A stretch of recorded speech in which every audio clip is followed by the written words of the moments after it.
Made an accusation.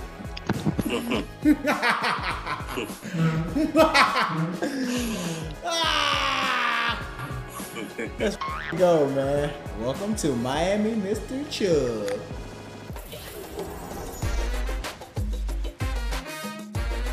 Fantasy Football Happy Hour with Matthew Berry, served by Applebee's. Oh, yeah. That is Tyreek Hill finding out live while he was playing Fortnite that Bradley Chubb had been traded to the Miami Dolphins, Jay Croucher. My name is Matthew Berry. Welcome into the Happy Hour. And I would say that I understand that excitement. I was going to say, you had the same cackle coming out of the makeup room this that's morning. right. Did something happen? Yeah, of course, because Adam Schefter tweeted out a statement from the Commanders saying that Tanya and Dan Snyder have hired Bank of America Securities to explore a possible sale of the franchise. So I felt like Tyreek Hill getting Bradley Chubb. This is a top 5 day in Washington Commanders fan history, Washington football team history, Washington everything history. Here are my top 5. You ready for my top 5? Listen, I'm 52 years old. I've been a Washington fan since I was 5 years old and living in Charlottesville, Virginia as a young little boy. So it's ingrained in my blood, Jay Croucher. You know what I mean? It's like I feel about them the way you feel about Keanu Reeves. Like I'm all in. And so people know this. And let me tell you this.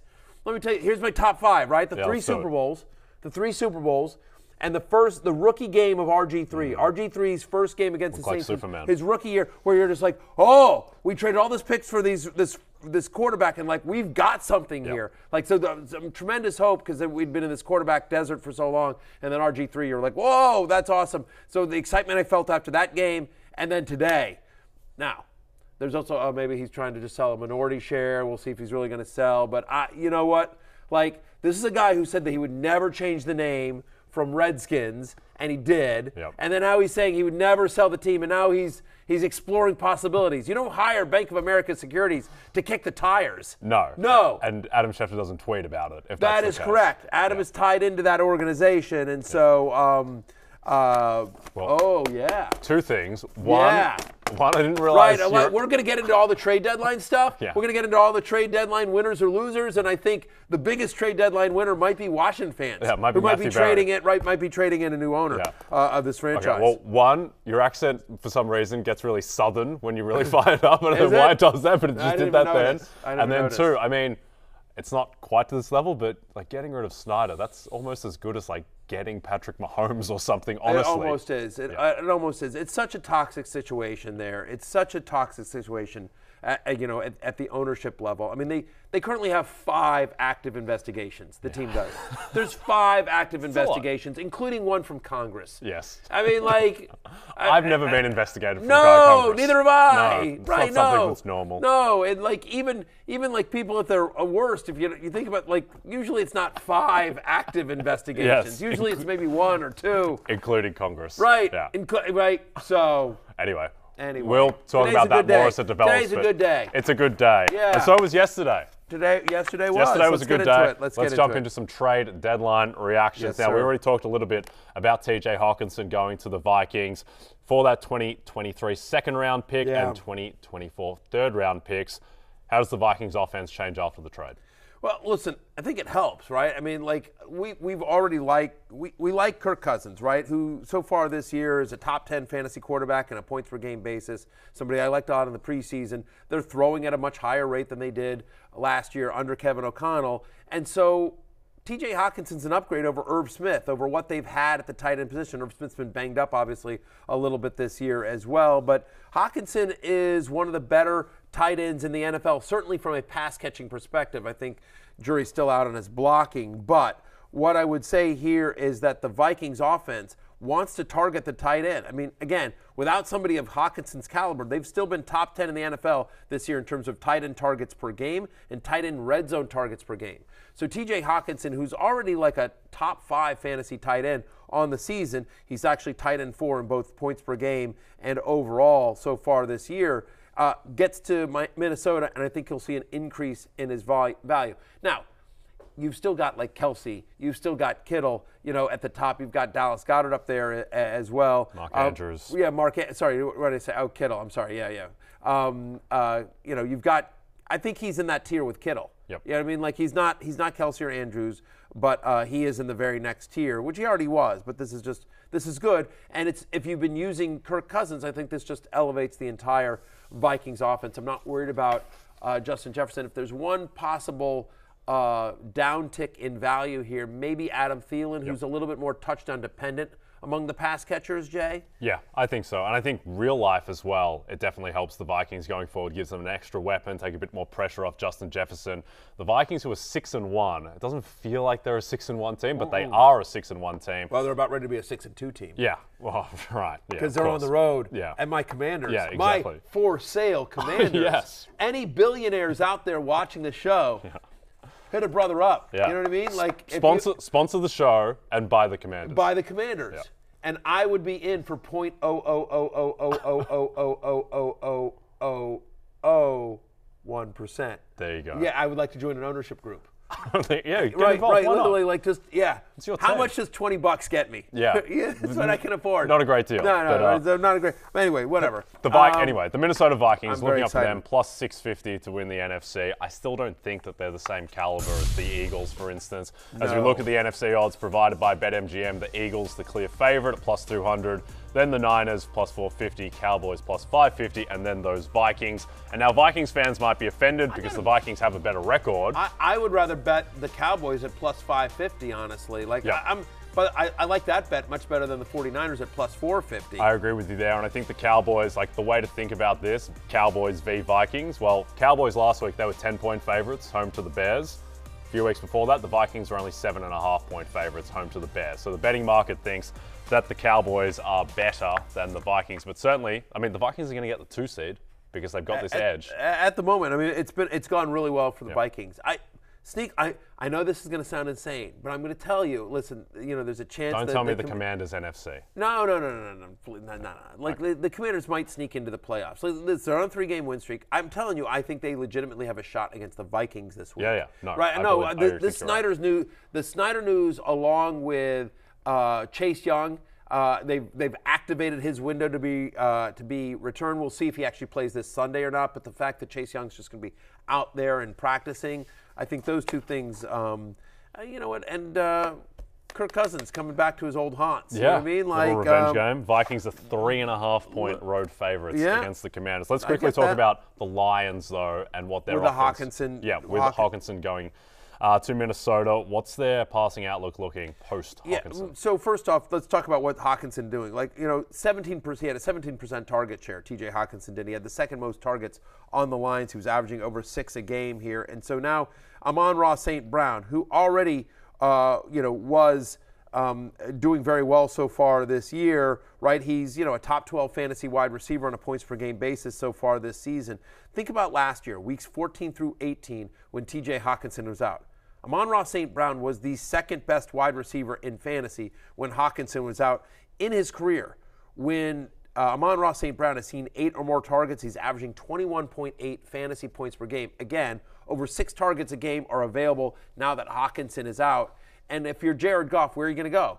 You're going to go to the sun god here. Maybe you see a little bit more Josh Reynolds, who has 3 different games this year with 6 receptions and 80 yards so far this season. For me, it'd be interesting, right? I think you'll see probably at the tight end position, it'd be a mixture between Brock Wright and James Mitchell. I will tell you that last week, week 8, the Lions used 2 tight end sets 20 times, which was a season high for them. They're actually top 10 in the NFL in 12 personnel calls over the last couple of weeks here. So they're going to more 2 tight end sets. So you could see Wright and James Mitchell out there as well. I will tell you that they really like James Mitchell. They think they found something there in Detroit. So I don't know that I'm rushing to pick up either guy except for in the deepest of leagues. But if you're in a tight end premium league, you're in a dynasty league, James Mitchell is sort of interesting here. I picked up Mitchell in a dynasty league this morning. Yep. All right, let's jump to Chase Claypool. Another big trade, traded to the Bears for a second-round pick. What do you think Claypool's value is going to be like in Chicago vis-a-vis Pittsburgh, where he was the 47th ranked wide receiver on a points-per-game basis? I think it goes up here. It's a much more narrow target tree, here. So first off, he goes from Pittsburgh, and everyone's like, oh, Chicago can't throw the ball. Their offense is awful. Well, what do you think Pittsburgh was? You know what I mean? So I actually think it's at worst negligible, but I would actually argue it's an upgrade in terms of his quarterback play, because over the last 4 weeks or so, Justin Fields has looked like an NFL quarterback. Yep. Jay, I mean, and so my expectation here is, and there's less targets, there's less target competition. As you see here, for Justin Fields, now a lot of these fantasy points in terms of, he's been a top 12 fantasy quarterback over the last 4 weeks. A lot of that is, because of his rushing, but just to the eye test. He looks like an NFL quarterback these days. Looks like a totally different guy from the first 2 weeks. Yeah. And so they're like, hey, we're going to get you some help. Because right now, after Darnell Mooney, it's like Equanimeous St. Brown and Dante Pettis and, Velus Jones. I mean, it's like this. And so I think Claypool is basically the number 2 guy there, right? And he's gonna play like kind of a big slot, a big tight end role there as well. So I think this is an upgrade for him. I would say he's more of a low-end wide receiver 3, high-end wide receiver 4 than the low-end wide receiver 4, high-end wide receiver 5 he was in Pittsburgh. I think what it does, it creates variance. Like, he had no path to be a top 30 wide receiver on Pittsburgh. Now in Chicago, he might, just because it's different, and also, like you said, narrower target tree. Does this help or hurt Darnell Mooney? I think it's fine. I mean, again, Darnell Mooney's getting a 28% target share so far this year. I don't know that. To me, I think that where it takes away from the Dante Pettises and the St. Browns of the world on the Bears. Like they just don't have, they've been sort of mixing it up, right? And so I think now it's very much a very clear target tree. We saw Darnell Mooney be fantasy successful with Allen Robinson in the fold there. So I'm not really worried about Mooney here. I think he'll continue to be a borderline, top 35 wide receiver. Yep. Like he's in that range. He's in that 30 to 35 range with, let's see, whatever. Last week he's wide receiver 35. I'm at 31 this week. Yep. And Justin Fields looks like he was going to be a top 10 option going forward. Yeah. Let's jump to the Steelers. And this helps Justin Fields, who I think is locked in as a top 12 fantasy quarterback the rest of the way. It's just another weapon for him. And by the way, quickly just on the other side of the ball, Pittsburgh, right? I mean, I don't know where are you thinking, but to me, I'm it's just one less target competition. So Deontay Johnson, George Pickens, full steam ahead. Yeah, I think Pickens is the one who benefits the most. Deontay Johnson does as well. It's tough when they had 3 name receivers in addition to Pat Freiermuth with a bad quarterback right now in Kenny Pickett, a struggling offensive line. Now there's just more upside, particularly for Pickens, I think. He's available in a lot of leagues right now, and he shouldn't be going forward. All right, let's talk about... And by the way, Steelers are on a bye this week, so they've got a week to sort of figure everything out. And I'm not worried.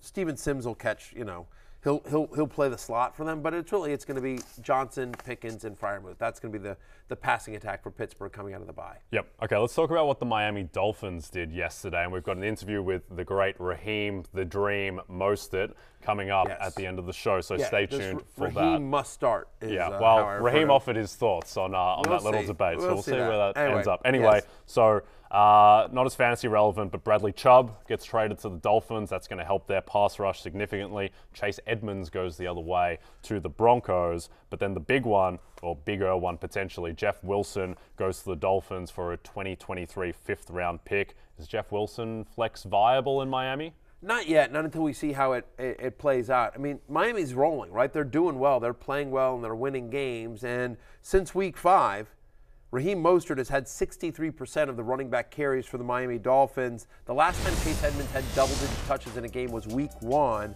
And so since week 5, Mostert averaging over 80 rushing yards per game. I just don't see Jeff Wilson Jr. coming in and taking, to me, this is more about depth. And a guy that I think that Mike McDaniel sort of figured out, you know what, I'm figuring out how I want this offense and want this team to look, and Wilson Jr. is closer to what I have in Mostert, if Mostert were to go down, than Chase Edmonds. And so it just made sense, getting rid of Edmonds, who, is part of the Chubb deal. I think he was a minor part of that deal, actually. But so Wilson to me becomes more Mostert insurance than a standalone viable flex. We'll see how it plays out. Obviously, there's familiarity with Mike McDaniel from their time together in San Francisco. But, it's worth noting that in 2020, there was a couple weeks 12 through 15 in 2020 with the 49ers, and that where both guys were healthy, playing for Mike McDaniel, who was the coordinator at the time. And in those games, Mostert averaged 13 rush attempts a game. Wilson averaged 11.5. I don't know. I think Mostert's running so well but he does have an injury history.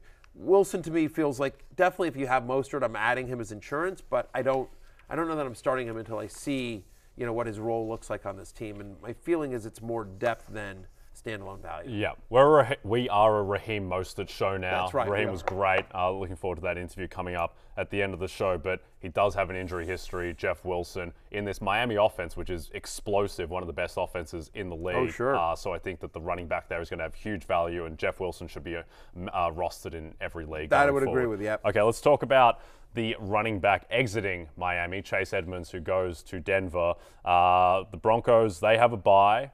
You're holding Latavius Murray through that bye with Edmonds now, with Gordon, with Murray, a bit of a messy situation. Yeah, I mean, I guess so. It sort of depends on if he's on my waiver wire in the league, I'm not rushing out to grab him. But if I were to have rostered him and there's no one out there that I really want to go grab, I don't mind holding on to him. Look, he's had at least 15 touches or a touchdown in every game that he's played with the Denver Broncos. I feel like he's looked like the best running back. That's damning with faint praise, but I feel like he's looked like the best running back compared to Melvin Gordon or Mike Boone. Boone is on the IR, so Chase Edmonds basically will take that role. This feels like a three-headed committee on a low-scoring offense. Yeah. So, I don't know that I'm super excited about any of them. I mean, Chase Edmonds was averaging under 5 touches a game over his last 4 games. Under 5 touches a game, 4.1 touches per game. I think the concern would be as well that they paid him and they thought he was going to be the guy, and then he just didn't play well, and now he's potentially the third string back in a pretty meek offense. But let's go to San Francisco, which is... I don't mind dropping Chase Edmonds in a redraft league, especially if you need it. And then I think it's probably still,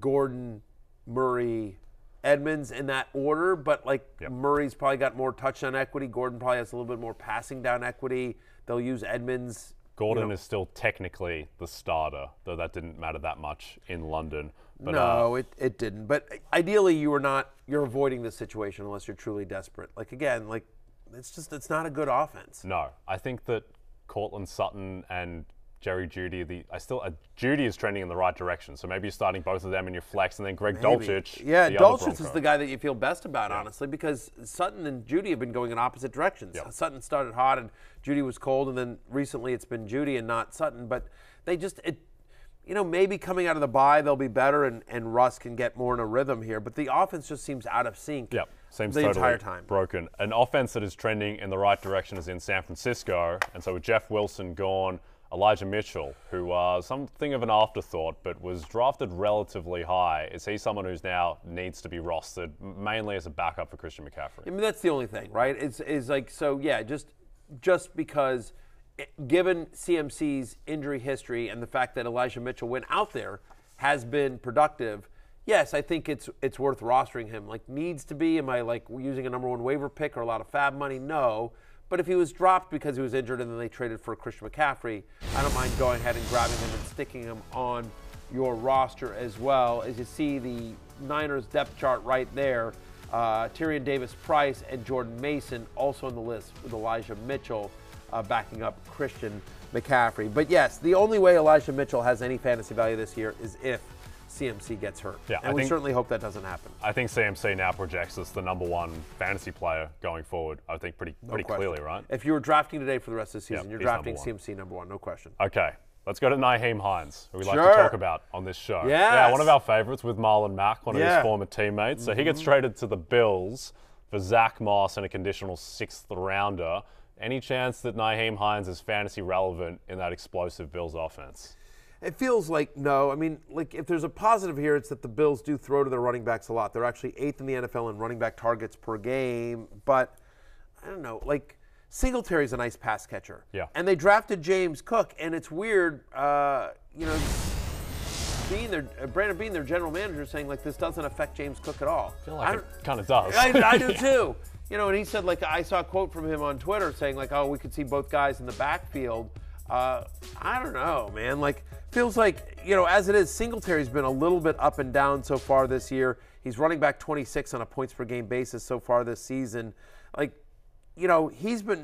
he he's playing over 80% of the offensive snaps, so how much is there really for Nyheim Hines? Feels like, again, more nice depth and a good NFL move for the Buffalo Bills. They clearly want in terms of how they see their offense, they get rid of Zach Moss.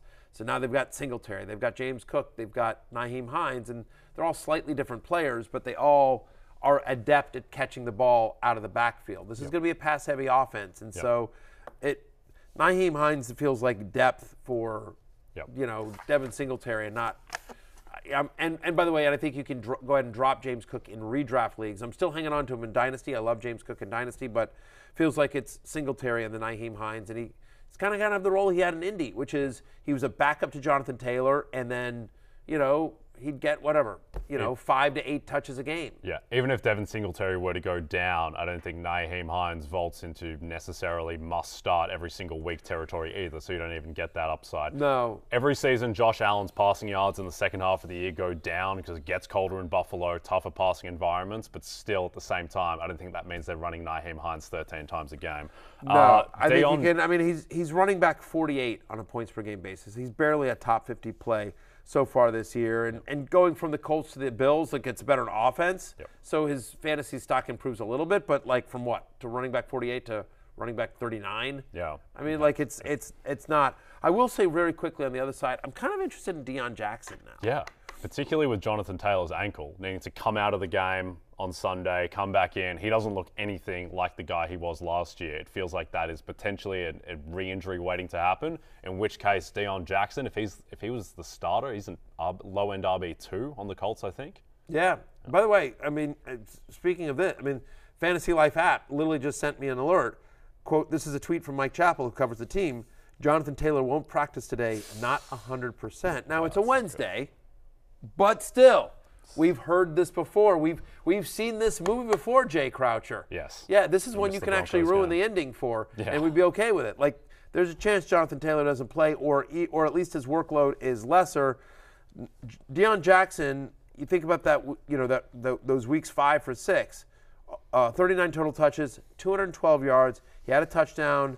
He caught all 14 of his targets as well. I think people were surprised at how adept he was at catching the ball. He's now Jonathan Taylor's backup and somebody that will get snaps in a game. Deion Jackson could play. He can definitely play. And also, Sam Ehlinger, he's not going to throw the ball 45 times in any game. They're playing the Pats this week, who have a really bad rushing defense. I think Deion Jackson would be a locked-in RB2 if Jonathan Taylor is out, particularly with Hines gone as well. Okay, let's jump to Calvin Ridley, who's not fantasy relevant for this year, but I think long-term outlook. We want to talk dynasty leagues as well. Yeah. He gets traded to the Jags. Promo code Calvin, yep. Yeah, promo code Calvin, yeah. He gets traded to the Jags. And look, he was suspended in part because he bet on the Falcons to cover against the Jags last season, which is somewhat ironic. At least he was betting on his team, which is the main thing to remember with that. Exactly. He's like a young Jay Crouch out there betting on the Falcons. Yes, exactly. Only to be disappointed by the outcome. Yeah, except I wasn't drafted first round by the No, Falcons. exactly. No, he's much richer than you. Yeah. That's correct. But there's a little bit of emotion swirling around post Calvin Ridley trade and before it as well, and mainly from Cordarrelle Patterson, who was wearing just on Sunday against the Panthers, as we can see here. Now, I'm going to infer that is a free Calvin Ridley t-shirt. Yep. And then, this is on the sideline, Cordarrelle Patterson, who's just been designated to return to practice off injured reserve. But so he's clearly all in Calvin Ridley, and then gets traded just 2 days later, and sad faces tweeted out by Cordarrelle Patterson. Sad faces. So Calvin was beloved in Atlanta by his teammates. He'll be beloved by his teammates in Jacksonville next year. I think this is a dynasty perspective. Like, he turns 28 in December, which isn't great. But the last time we saw him, his last full season, 2020, he was the 4th best wide receiver on a points per game basis. And, you're somebody who averaged over 14 fantasy points per game in the 5 games he played last year. And so for me, Jay, I think this is ultimately a good move for Calvin Ridley. Gets him out of Atlanta, a new situation, on a team that's going to, throw the ball. What a novel concept. But, he was never getting the ball in Atlanta because they don't actually throw the ball. And they have Kyle Pitts and they have Drake London, and they can't get the ball to those two guys. So what's Calvin Ridley going to do? Yeah. So I think this is ultimately a good move, and the Falcons are able to move on from a talented player. But, that where things have just sort of gone south, and the Jaguars add another piece for Trevor Lawrence. So if you have Trevor Lawrence in Dynasty, and I do, you're excited about next year. Yeah, I think Calvin Ridley, the escape from Arthur Smith, that's like Tim Robbins crawling through the sewer to get out of the jail in Shawshank. Now Calvin Ridley can live in a passing offense. Right. Also this will be another proof point, is Trevor Lawrence actually any good? Thanks, by the way, for people who haven't seen Shawshank Redemption. And Shawshank Redemption. Oh, so he escaped. So now you know that 28 years ago, Shawshank is fair game. Shawshank is fair game. I disagree. You just ruined that movie. It's a classic. People love Shawshank Redemption. Until now, you just ruined a great movie. When we come back, Jay Croucher will still be here, scrolling through IMDb to figure out what else he can. And we'll be joined by Lawrence Jackson. Yes, at Lord Don't Lose will come to help us settle this nonsense. I want to start a GoFundMe to buy the Commanders.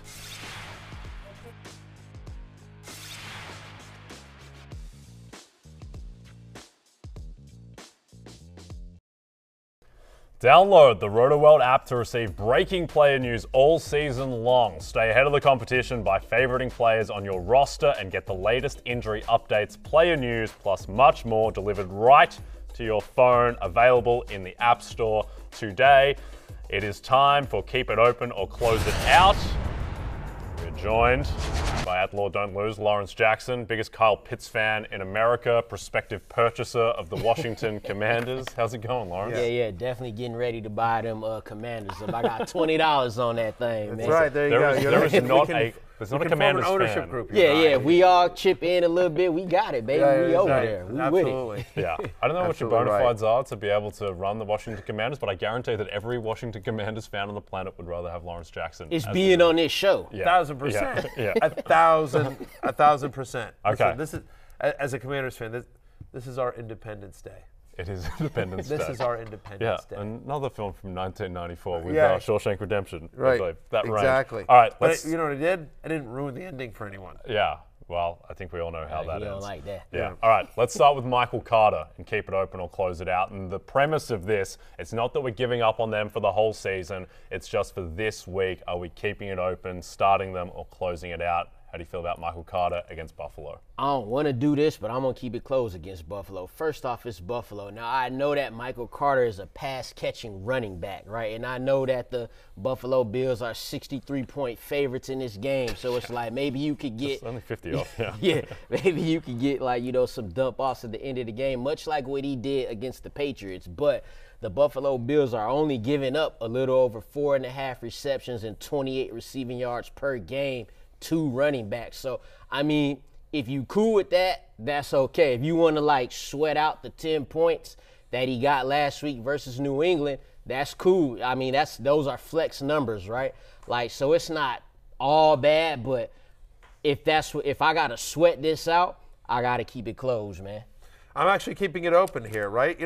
Last week he had the most targets in a game since week 1 when he had 9, right? So, he had played over 50% of the offensive snaps in the last 2 games.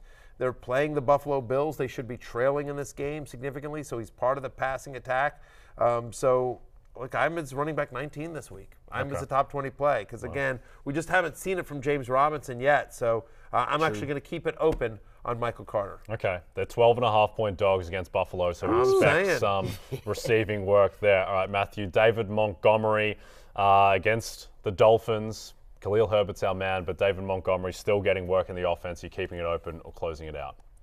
Reluctantly keeping it open. The Miami Dolphins are, a team that I believe you can run against, right? They're a top 5, rushing defense, right? In terms of most rushing yards allowed, and so this is a team that you can run against here. I mean, we saw last week we saw Jamal Williams score twice, DeAndre Swift score against them as well, and so David Montgomery last week, even though Khalil Herbert, we all think he's the better running back, the fact of the matter is that, David Montgomery's the guy that saw all 3 goal line snaps in week 8, as you see it here. This is what the splits were last week against the Cowboys. And so Montgomery got more work in the receiving game. They had the same amount of rushing attempts. So 17 total touches for David Montgomery. I don't like David Montgomery. You know what I mean? I don't. As a man? Yeah, as a person, as a man, as a fantasy football player. No, I don't like him, but it doesn't matter. They like him in Chicago, and they keep rolling him out there. So regardless of how much we want Khalil Herbert to happen, the fact is that Dave Montgomery is going to get half the work in a decent matchup with the Dolphins. I think he's a flex. I'm at running back 25 this week, but I am going to begrudgingly keep it open, Lawrence. Yeah, I don't have to say much because I agree. In fact, I feel like Khalil Herbert and David Montgomery are both flex plays this week. Now, I do have Khalil Herbert ranked a couple notches higher, but still, like you said, Matthew, Jamal Williams, DeAndre Smith totaled for 3 touchdowns last game against the Dolphins. So you can go out there and get yours versus this Dolphins defense. So at least for this week, until that, until the touches start shifting more in Khalil Herbert's favor, because they love them some David Montgomery, we keeping it open. But with green tee shots, though. Not no hard liquor, just the green tee shots. I get it. That's fair. Green tee shots, GTS. All right, let's jump to DeVonta Smith. It was the A.J. Brown show against the Steelers with those 3 touchdowns in the first half. DeVonta Smith only goes 5 for 23, but you're keeping it open Thursday night matchup against the Texans. Now, I'm going to keep this one open and pass out Henny shots on this one. All right, fair. Right? We going to do that with it. Because first off, DeVonta Smith is a dog. But if we want to look at the numbers, since week 2, he's wide receiver 18. I love that from my wide receiver 2 on the team. You know what I'm saying? Yeah. Last week was just like you said, the A.J. Brown show. Like, this week it could be the DeVonta Smith show. A couple weeks ago, A.J. Brown only had 3 catches for 32 yards. So I'm leaving this open on DeVonta Smith. I agree with you. Like, since week 2, you mentioned week 2 there, Lawrence, the guy's got a 27% target share, on one of the best offenses in the NFL. He's averaging over 7 targets a game. And so going against the Houston Texans, I'm a top 20 play this week. He's wide receiver 17 for me in my initial ranks. So, keeping it open on DeVonta Smith. Okay, another guy still seeing targets is Christian Kirk in Jacksonville, coming off a pretty meek game in London. But do you expect him to bounce back against the Raiders, Matthew? Yeah, you had me at Raiders. Yeah. I mean, Raiders are favored in that game. They're 27th in pass defense over the last 4 weeks, right? And so Christian Kirk, who continues to get the majority of the looks from Trevor Lawrence here. I know, whatever, Evan Ingram scored the touchdown here, and it's been a little bit slow for Christian Kirk, right? But on the season, he's wide receiver 16. He's a top 25 wide receiver on a points per game basis. So even though he had the bad week last week, and you see Christian Kirk there, again, overall, it's been an up and down thing. He scored the touchdown in week 6, 7 for 96 against the Giants, just 3 for 40 last week, but didn't have a great game against the Texans when he played them in week number 5. I think against the Las Vegas Raiders, he explodes. Again, it's a bad defense. Christian Kirk is my wide receiver 21 this week. Yeah, so I'm barely keeping this one open because of the past 5 games. He's had the one good game in the past 5, but like you said, the first thing you hear is Raiders, and the Raiders is getting smoked by everybody.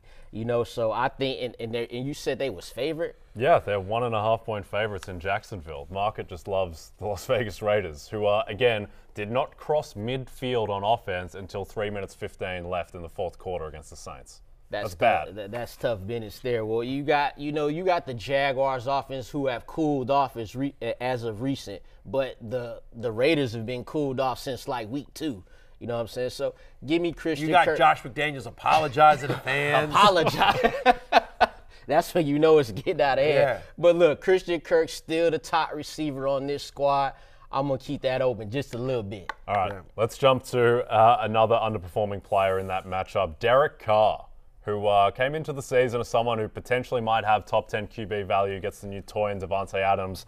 15 for 26 and 101 passing yards against the Saints. It's not like the Saints are the 85 best defense at the moment. What are we doing with Derek Carr, Lawrence? I'm going to be so sober. This tab is so closed on Derek Carr. You're heading home. I'm heading home. Yeah, man. Listen, this guy has not averaged more than 200 passing yards in the past 4 games, right? The good thing about it is, outside of this past game versus the Saints, Davante Adams is still getting his. He's had over 100 in 3 of the last 4. Josh Jacobs, 140 rushing yards last 3 to 4. So it's literally just Derek Carr. And, he's got 9 touchdown passes on the season. That's not great when you're not Jalen Hurts. So keep this closed.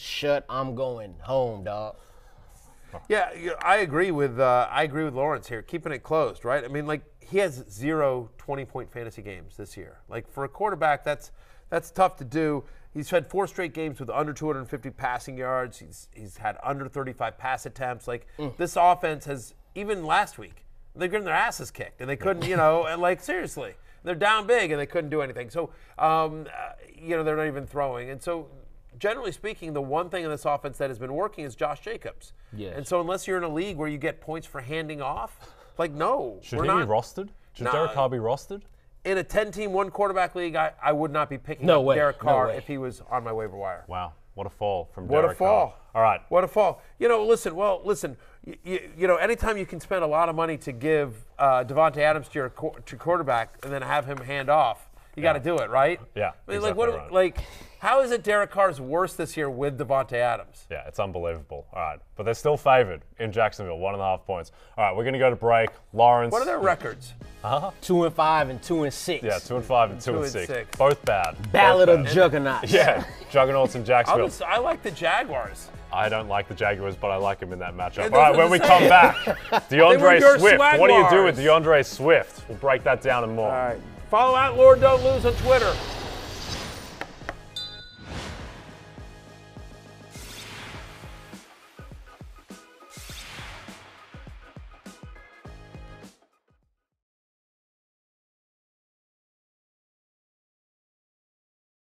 The NFL season is here, and the NBC Sports Predictor app is giving you a shot at winning $100,000 by entering Sunday Night 7's free contest between my Tennessee Titans and the Kansas City Chiefs. If you don't have the NBC Sports Predictor app, go download it now. All right, let's get into some SN7 predictions. Matthew Berry, Travis Kelce's receiving yards. Where are you going on this? Boy, it's a question. So he's had over 90 receiving yards in 3 of the last 5 games. Titans give up the 5th most receptions to and 5th most receiving yards to opposing tight ends as well. And so, boy, oh boy, I'm going to go in that 100 to 114 range. I'm tempted by the 85 to 99, to be honest with you. But you know what? I'm going to go 100 to 114. That's the range I'm going in. Big game for Travis Kelce. Big game for Travis Kelce coming. As 12.5-point favorites over the Titans. My one is Derrick Henry rushing yards, and they are my Tennessee Titans because I'm all in Derrick Henry Offensive Player of the Year, 30-1 on BetMGM. I think he should be plus 500 and the second favorite behind Tyreek Hill. His rushing yards bands. So 75 yards or less, all the way up to 125 plus. I'm all in King Henry. Let's go 125 plus. Don't care about game script as huge underdogs. They just run the ball anyway. He's game script agnostic at this point. 28 carries each of the past 3 weeks minimum. He's just back to being, I think, the best pure runner in the game. I thought Derrick Henry was done, so I have to hold my hand up there. I didn't think he was going to be any good. I thought there was too much wear and tear on his body. After the first 2 games, it looked like it, and then he turned it around and came back. I'm sorry I doubted you, King Henry, and give me 125 plus yards this week. Now, while we're talking about that game, just quickly, what are we doing with the Chiefs' backfield this week? Hopefully we're ignoring all of it. I mean, it's a tough matchup against Tennessee, and it's going to be a 3-headed monster. It's going to be a little bit of the hot hand here. We'll see if Pacheco can continue the momentum he had from the 49ers game, but again, he played mostly when that game was out of hand. I want to avoid this situation if I can. Yep. I think that there is a chance that Isaiah Pacheco is the guy, just if they are winning by lots late and they are 12.5-point favorites. He is the 4th quarter running back with a big lead for the Chiefs, so he might be able to get into the end zone there. Unless listen, there are a lot of running backs on bye this week, and Jonathan Taylor might be banged up. So you may be desperate enough that you got to start one of these guys, but hopefully you're not. And they're all just sort of touchdown-dependent flexes. Yep. No Chubb, no Saquon, no CMC, the list goes on. All right, let's jump into what's on tap. No Najee Harris. Our generation's Trent Richardson. Does that matter anymore? Yeah, poor Najee Harris. All right, let's start off with the Packers game against the Lions. Can Aaron Rodgers get back on track against the league worst defense in the Detroit Lions? I mean, a little bit, right? I mean, I'm at QB 13, which, isn't that high, but at least it's high for Aaron Rodgers, who on the year, is QB 22 on a points per game basis, right? He was barely a top 20 quarterback last week against the Bills. if there's positive, the Lions have allowed at least 18 fantasy points to 5 different quarterbacks this season. They're a bottom 5 rush defense, bottom 5 pass defense. They're bottom 5 scoring defense since week 5. Pick a stat. They're bad at it. And so Rodgers, who tends to play very well against the Lions, I think could be a viable high-end QB2 in this one. Okay, Romeo Doubs, who made the best catch of anyone last weekend in the end zone. Is he a viable wide receiver 3? Yeah, look, I think so. I'm at the low end here, and we'll see if Alan Lazard comes back for this one. But look, last week he had an 18%. He had 7 targets on an 18% target share, which is what he's got on the season, right? And so, 7 targets, and Lions struggle against the deep ball, right? They've allowed the most receptions of passes 15 yards or more down the field. So Romeo Doubs comes in at wide receiver 28 for me this week. Okay, your man Robert Tonyan, is he a viable streaming option against the vaunted Detroit defense? Sure. Okay. He's a touchdown-dependent tight end, they all are. All right. Yeah. No. I mean, it's a good matchup. He's the new Irv Smith. All right. The big question, DeAndre Swift, who Lions coach Dan Campbell said is still not fully healthy, dealing with a shoulder, dealing with an ankle. Do you still, if he's active, you still have to start him? I think so. Just go to the upside. I mean, again, I am as running back 18, which is much lower than, normally a fully healthy DeAndre Swift would be a top 5 fantasy running back. But you can run on the Packers. Green Bay, since week 5, bottom 5 in terms of rush defense. They've given it the second most fantasy points per 2 running backs since week 5 as well. So, over the last 4 weeks, this is a team you can run against. Yep. And so hopefully Swift a little bit healthier, who, scored last week, should get more run here. Comes in at running back 18 for me. Jamal Williams basically must start with the Swift situation with that Packers rushing defense. Agreed. Yep. Okay, let's jump to what should have been a blockbuster matchup between the Bucs and the Rams. Now is certainly not. 2 teams struggling for their playoff lives. You're trusting Tom Brady one more week against the Rams defense? I don't want to. I think you have to, though. Probably. I'm a QB 12, right? I mean, listen, he has struggled, obviously. But if there's a positive here, he leads the NFL in passing yards. Yeah. You know what I mean? It's just the touchdowns. As you sit here and look at it on your screen here, over the last 3 games, he's throwing it 40 times a game at least. He has his lowest passing yardage total is 243. 243, 290, 325 against the Ravens. That was the Thursday night game, so he's had 10 days to prepare for this. Now, the Rams' defense is really good, right? Only one quarterback has 16 or more than 16 fantasy points against the Rams so far this year, and that was Josh Allen in week 1, where he ran a ton. So I think he's kind of a mid-tier QB this week. Again, he comes in at QB 12 for me this week. So outside my top 10, but a viable higher-end QB2 if you're looking around. Incredible that he's leading the league in passing yards, but his QB 14 in fantasy. And he hasn't even had his bye yet. That's not per game. He just doesn't have any. He does no touchdowns. Yep. At some point, we think positive regression's coming. Yep. Quickly, is the season over for the loser of this game between the Bucs and the Rams? Yes. I will say. Well, maybe not the Buccaneers because their division's so bad. Oh, that's what I was going to say. Rams, done if they lose this. But if they lose, having to chase the Falcons, the Saints, I think they can still be alive. They still got a lot of upside. When we come back, the definitive Raheem Mostert interview right here on the Fantasy Football Happy Hour.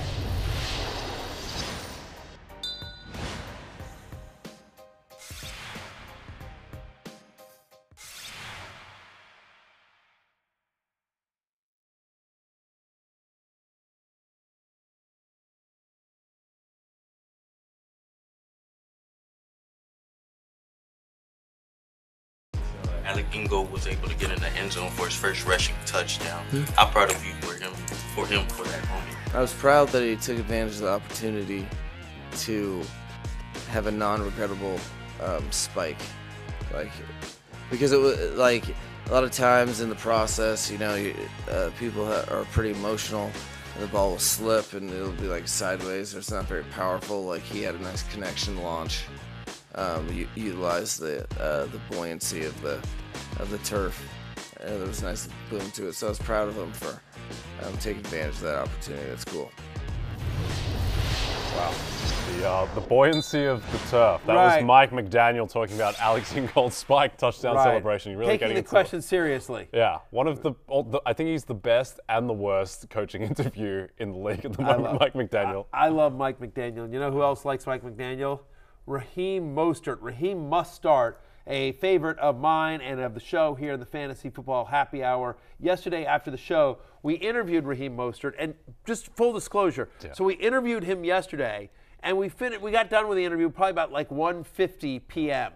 Eastern time. 1 hour later. And literally, like not even 1 hour, like literally like 12 minutes later, first news breaks Chase Edmonds on his way to Denver, and then a little bit later, the news breaks that Jeff Wilson's on his way to Miami. So, of course, he's gone at this point, and we have no chance to ask him about any of this stuff. So just so you know, like, I'm a bad interviewer, but I'm not that bad an interviewer. As you watch this going, like, why did Barry not ask him about Edmonds or Wilson?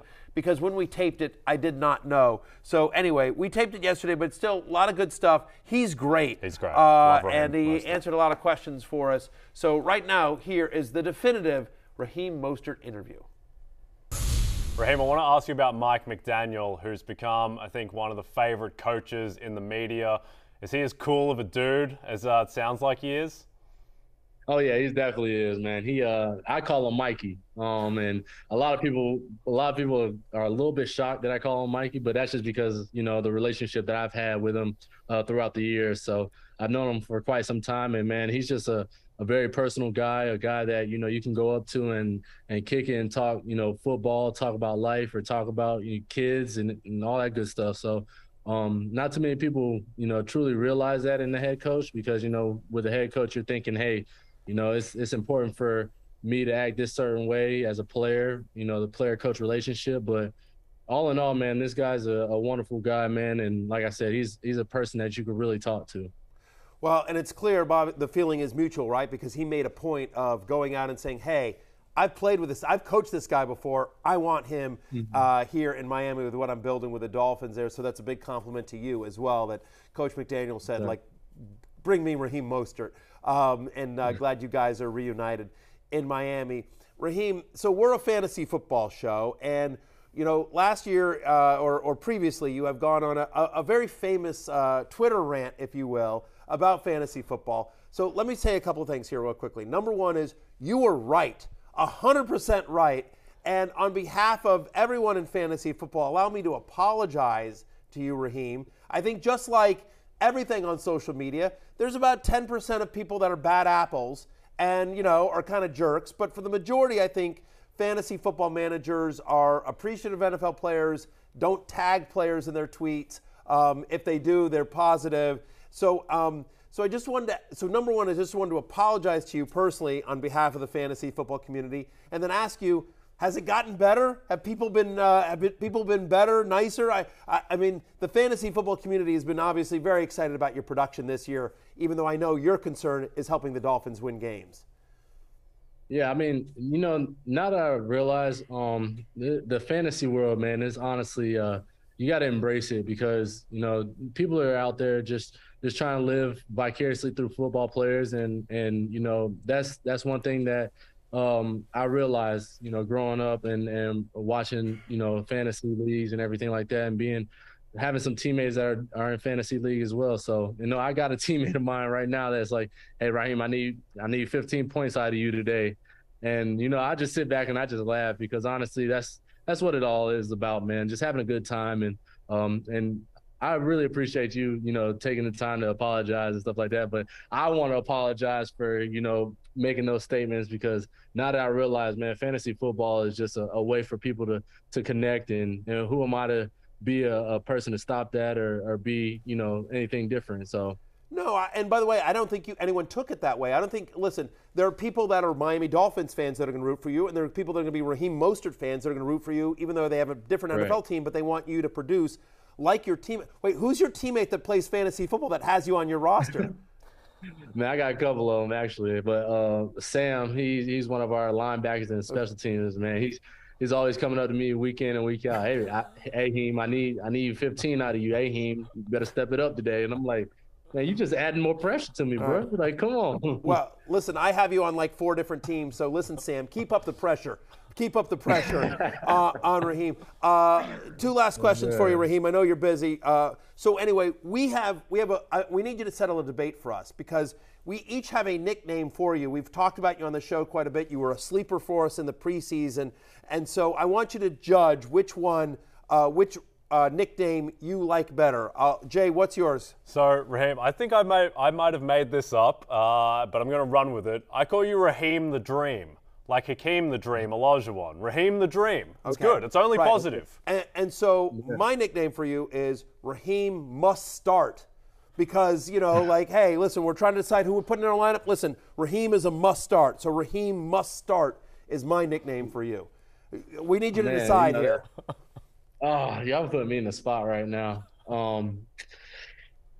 Both of them are really good. I will say that. I'm not gonna be a guy that's like, hey, look, there's one more than the other. But if I had to choose, I've been sticking with Raheem the Dream the longest, man. There we go, Raheem. I'm gonna buy your jersey for my kids. Raheem the Dream That's awesome.